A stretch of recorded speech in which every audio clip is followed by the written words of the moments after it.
And then, obviously, with his business, we do a lot of business with Brandt Printing because we want really nice stationery and really nice envelopes, the things your report cards come home to you in. We buy that all through them because we want to support a local business, and they do a great job, a high quality business. And then, most recently, when I moved from being principal 2 years ago to being the superintendent, Russ is the village president, and so anything we have to do, whether it's working out, getting a police liaison officer for the school, that's all village and school district business. And then most recently I joined the Rotary, which I'm really excited to be a part of that community service organization. And if I can be half the Rotarian that Russ has been the last 40 years, then I'll feel like I'm doing a good job for that service group too. So it's an honor to know him as someone I greatly look up to and admire, and I feel blessed to have him here presenting to you today. So. Thanks for the nice introduction. Yeah. Well, Clayton, do you want to start with your opening question here? And then Mr. Brandt, just go where you want to go with it. They have some questions that might guide you. Quickly. How long have you lived and worked in the Slinger community? Yeah, I opened my business in 1974, so that's quite a few years ago. And it kind of came as almost like an accident because I know I wanted to be in business. I always wanted to be an entrepreneur. And I lived in Hartford, and I just couldn't find a place in Hartford to locate. It just happened to be that Slinger had a new shopping center or retail center, and it's the current one that, you've got the two shopping center buildings. It was the first one, which is right on Slinger Road at 175. So I occupied a unit in there for like the first 10 years of my business and grew it from there. So that's really how I ended up in Slinger. Kind of, if there would have been a space at Hartford, I'd been in Hartford. Wouldn't have been it, so I wouldn't be village president. So things kind of happen freakishly sometimes. And how long have you served as the village president? I'm going to be starting my 7th term. Terms are 2 years long, so that would mean I've been village president for 12 years. I also was a village trustee in the late 80s, early 90s, and did that for 4 or 6 years. I think it was 2 or 3 terms, can't really remember that. But so I've been involved with the village for a long time. I've also served since about 1990 as the chairman of the RDA, which is the Redevelopment Authority, and I still serve as that chairman today. The Redevelopment Authority oversees our tax incremental finance district. Sometimes they're called TIFs, and we have a huge one in Slinger, and that TID is scheduled to close this year, and it right now represents about 26% of our value. All of the tax collected in a TID, and that includes tax that would normally go to the school district. So if we're collecting $20 per thousand on valuation, all that goes to the TID, and that goes to pay for infrastructure, sometimes recapture agreements with people that put up businesses, things like that, pays for roads, sewers, water extensions, electric extensions, stuff like that. Jenna, did you have a question for the next, or? Yeah. Okay. Can you tell us about a few changes in the community of Slinger since you moved here? Oh, there has been, if you think of when I started in 1974, I think Slinger was maybe 1,800 in population, and we're pretty close to 5,500 now. So Highway 60 was just a 2-lane highway, and there was no businesses out on Highway 60. The shopping center had just opened the one building. That wasn't even completely filled at the time. And the reason I went there was I could get an unbelievable good deal on rent for the first 2 years. And when you're starting out a business, low overhead is important. So, like I said, that was a real good reason for coming to Slinger. And I think it ended up being a great choice because at the time, I didn't realize it, but Slinger is that much closer to Jackson and West Bend, and it's really kind of centrally located in the county. Hartford being almost in Dodge County, in fact, their industrial park is in Dodge County. when you lived in Hartford, you very rarely went to West Bend, unless you got a traffic ticket or something like that, and you had to go to court. So, you know, then you would go to West Bend, but not really connected very much in the county that way. But Slinger, a lot more, you know, with its geographic location. So this might be good for Mr. Sievers and Mr. Brandt. When you're talking to people, maybe in new families, or if you're talking to people, media or whoever, about assets in Slinger that you promote, what are some of the things that you tell those people about maybe either the capital types or the assets in the Slinger area? Well, you know, this is probably where we're standing right now is one of the best assets this community has. Slinger schools are, you know, rated right up there in the top in the state.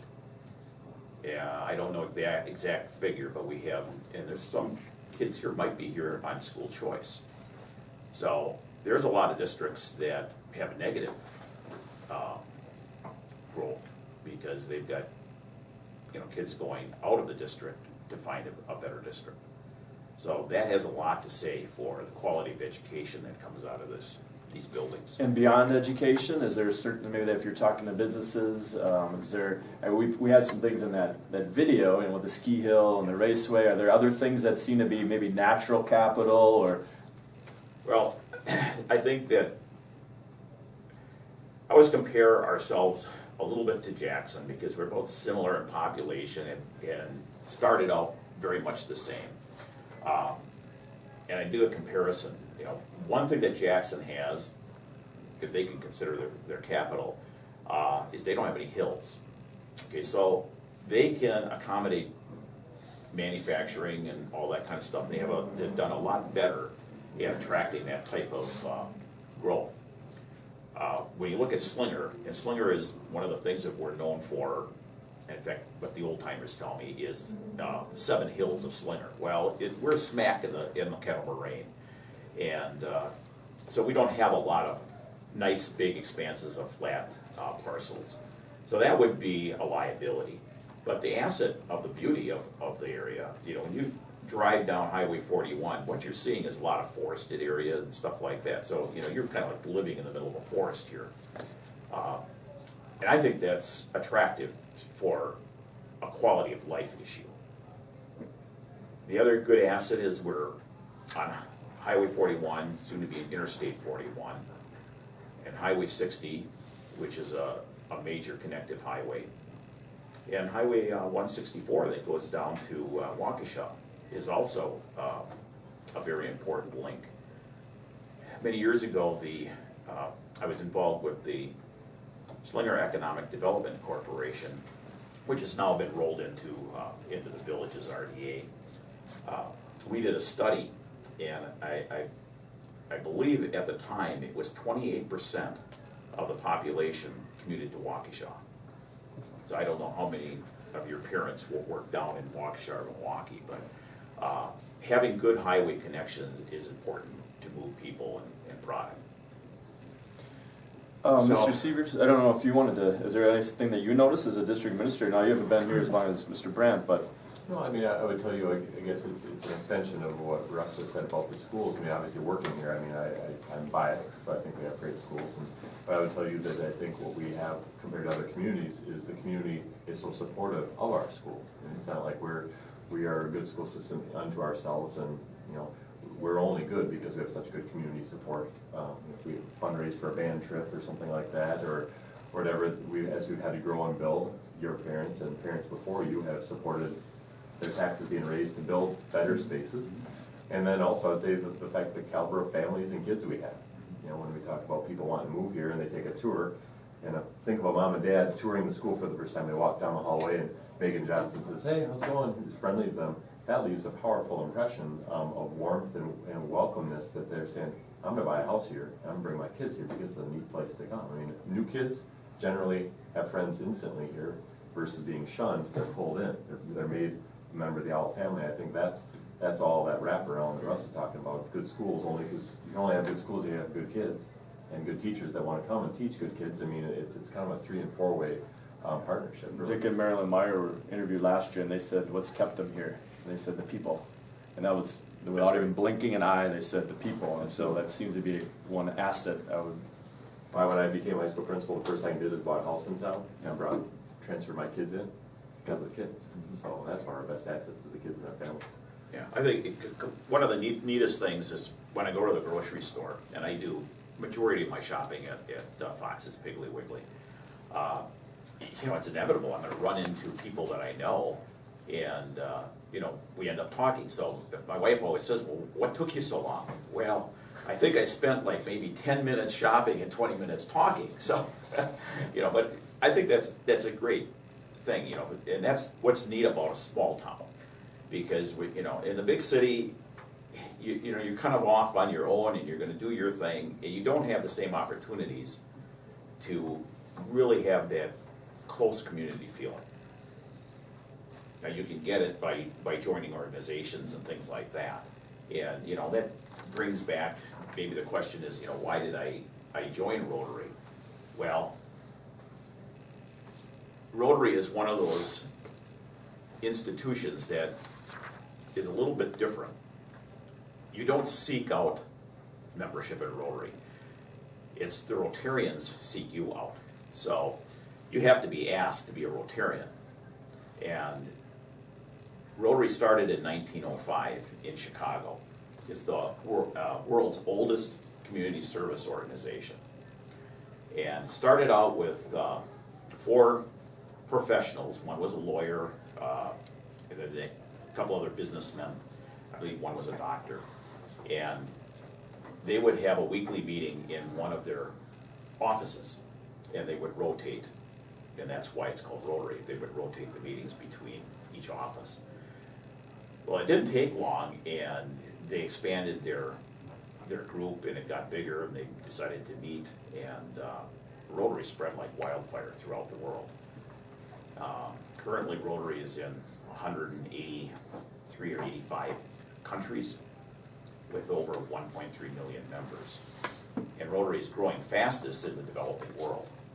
And why would that be? Because I think the need is greatest there. And you might, you know, wonder, well, what are the kind of projects that Rotary does? It's all over the spectrum. The first Rotary project ever done was in 1906, a year after Rotary was first started, and it was in the city of Chicago, and it was to build and provide a public restroom in City Hall. So, you know, if you think about how things were back in the early 1900s and what maybe wasn't provided to the public. And Rotary does this worldwide. In the 1980s, Rotary International decided that, well, prior to that, I should back up a little bit. Rotary always provided medical assistance and things like that for people that struggle. And we would provide clinics, aid for clinics and things like that. And we were noticing that we were treating a lot of polio victims.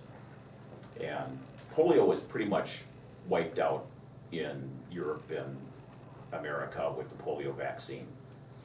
But it wasn't wiped out in Africa and Asia and South America, Central America.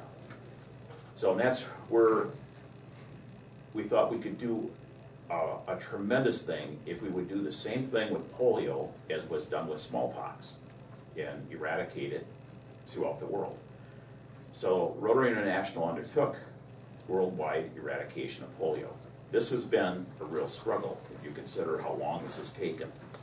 And it would be eradicated today if it weren't for about 3-4 countries: Nigeria, Afghanistan, Pakistan, and Somalia. And those are the countries that are involved with radical extremism. And it's very hard to get into some areas to immunize people. So Rotary isn't doing that alone. The United Nations joined in. Bill Gates donated a huge amount of money. You know, I think it's close to $250 million now and counting. Rotary clubs alone have, over the years, have risen over $1 billion for polio eradication. So, I mean, that is a major thing that we've done. Our club, you know, locally has donated bleachers to the parks, to the school. We built the concession stand out there in the football field. We first built a press box. That one no longer is there. We've got a replacement. We provided Jaws of Life and airbags for fire departments, both in Allenton and Slinger. So there's, you know, a wide range of those type of things. Locally, you could see what we've done with the parks. My wife and I spearheaded getting the swimming pond built in Slinger. You know, maybe a little centered on this, but yeah, I love swimming, and I said, hey, you know, the kids in Slinger should have something other than just softball in the Slinger time, you know, summertime. So I said, let's get a swimming pond for them, and you know, I think it's a nice facility. Now I've met people that live in Mequon and are all around the area that bring their kids up here to swim because it's a nice, safe beach, and you don't have to worry about contaminated water because we chlorinate it. It's basically just like a swimming pool, except it's got a sand bottom. This might be a good time for your question, Frank, about how they go about, and go ahead and ask that one. Yeah, could you give us some examples on like the thought process of creating like consensus for a project? Sure. Well, there was a couple of us got together for an example on the swimming pond, and I was not on the village board at the time, but we presented the idea, and we felt that we could do some fundraising and raise considerable funds, and then ask the village to step in and fund the rest of it. Well, it ended up costing a lot more than it always does when it's a public project. But we did end up raising about $350,000 from the community, and the village had to kick in about $1 million. So, you know, it's not cheap, but the village had a desire to build it a little bit differently than we had envisioned, and but I think the end result was great. So it's a matter of, you know, going and getting your case stated and showing that there's a need, showing that there's public support, and by showing that you've got the donations, showed that there was public support. Would that be similar like the ice rink, or a similar framework or format, or does each project take on a little? Each project's a uniqueness? little bit different. The Rotary Club usually has, you know, we raise probably $35,000 a year or something like that. And, most of it will go to either international or community projects. And so we'll go and we'll ask Mr. Dobson at the park and rec director, you know, what do you need for the parks? And they've always got a list of stuff because parks are always in need of things. So that was one of them that we said, well, we don't have an ice rink. You know, we'd like to provide. We were going to have a skating area. We flooded a part of the parking lot near the swimming pond, but it was kind of like people didn't see it. So we thought we'd like to have something down at Community Park. So that's how that got done. Clay, do you want to go to your second question? Sure. When was the Rotary chapter formed in Slinger?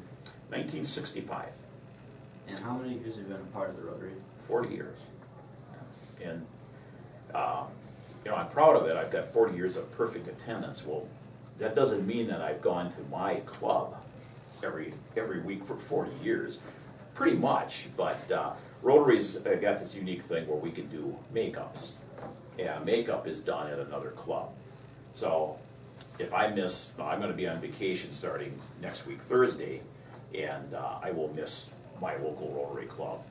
But I have made up club meetings in Mexico, and if it's, so if I'm on vacation in Mexico, I can basically go to their meeting. It's a little bit, I wish I knew a little bit more Spanish, because it's always kind of nice that somebody speaks English, but sometimes you get to these and they don't. But they always welcome you as a fellow Rotarian, no matter where you are in the world. And so that's kind of a neat thing about Rotary, is that you don't need to be invited to that club meeting. If you're a Rotarian, you can just go. And all you have to do is find out when they meet. Locally, there's a club in Hartford, 2 clubs in West Bend, club in Menominee Falls. So it's easy to go, and they meet at all different days of the week. So some of them we meet in the morning. Our club meets at noon. There are a few clubs in the district. Our district is Southeast Wisconsin that meet in the evening. So there's, there should be no excuse not to make up. So it shouldn't be very hard to have perfect attendance. The other thing that's happened is because things have changed, there are now what they call as e-Rotary clubs. We have probably a half a dozen of them that are on the internet. And so you can go to attend a Rotary meeting on the internet. And we allow so many of those a year that you can partake of. Mr. Brandt, we sometimes talk to human resource directors, and they talk about attendance. And we as administrators and teachers are concerned about attendance. I guess what makes you the continuity of making every meeting or being at a meeting? What drives you there? Well, it starts out because I think when I joined Rotary, our club was #1 in attendance in the district. In that, when you went to the district conference, you got an award for being 100% attendance. Well, we had almost every year, our club was, everybody had 100%. Well, that's not so much the case anymore, but attendance is still important. So I got kind of driven into me when I first joined. What I think sets Rotary apart from Lions or Kiwanis or Optimists or all these other organizations, which are very good organizations, is that they don't meet weekly, and I don't think they accomplish